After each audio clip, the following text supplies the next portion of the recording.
Assalamualaikum warahmatullahi wabarakatuh. Nama saya Sofia dari Prodi Ilmu Komunikasi. Kali ini saya akan menjawab pertanyaan dari mata kuliah logika dengan soal term pada hakikatnya terbagi menjadi banyak jenis. Sebutkan dan jelaskan 3 macam term tersebut serta juga contohnya. Silakan dan berikan contoh bentuk sesat pikir bagaimana terhindar dari logika fallacy atau sesat pikir. Oke, term ada 3. Term berdasarkan detonasi, formatasi, dan predikamen. Dengan berdasarkan yang pertama berdasarkan detonasi adalah memiliki makna literal atau referensial dari sebuah term, yaitu objek konkret atau kelompok nyata, objek nyata.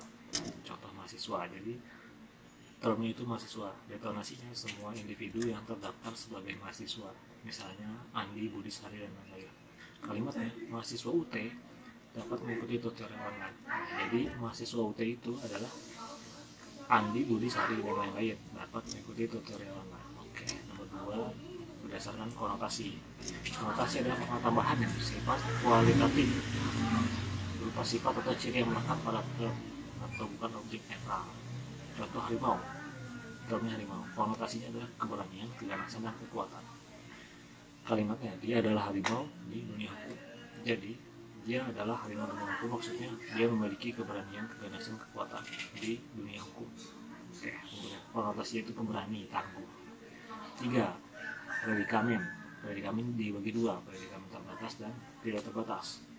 Predikamen terbatas adalah predikamen yang term merujuk pada kelompok yang terbatas atau secara jelas jumlah anggotanya. Contoh, termnya 7 hari dalam seminggu.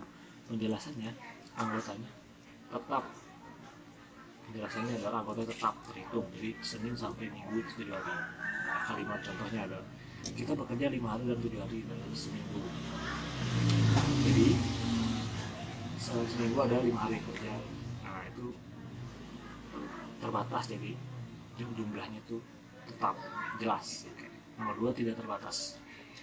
Predikamen tidak terbatas adalah merujuk pada kelompok atau kategori yang tidak pasti. Contoh adalah manusia pintar. Penjelasannya tidak diketahui berapa jumlah manusia pintar di dalamnya. Oke, kalimatnya contoh adalah manusia pintar akan selalu dibutuhkan oleh negara. Jadi kita tidak tahu ada berapa manusia pintar yang dibutuhkan oleh negara. Oke, yang kedua adalah sesat pikir. Sesat pikir adalah kekeliruan penalaran berupa pembuatan kesimpulan dengan langkah-langkah yang tidak sah atau sebenarnya kesalahan dalam penalaran yang tampak logis tapi sebenarnya sesat. Oke, contoh ada 3, kita ambil sesat pikir formal, verbal, dan material. Sesat pikir formal adalah berdasarkan sesat pikir yang menurut logika atau kesalahan berargumen tidak sah, adalah tampak benar tapi tidak sah. Contoh kayak premisi 1, jika hujan maka jalan basah. Premisi 2, jalan basah. Kesimpulan, jika jalan basah pasti hujan. Nah itu mengapa kita anggap salah, karena tidak hanya karena hujan jalan basah, bisa jadi karena air galon tumpah atau dan sebagainya, siram atau bocor. Sesat pikir verbal nomor 2 adalah kekeliruan berdasarkan kata-kata, jadi kayak bermakna ganda.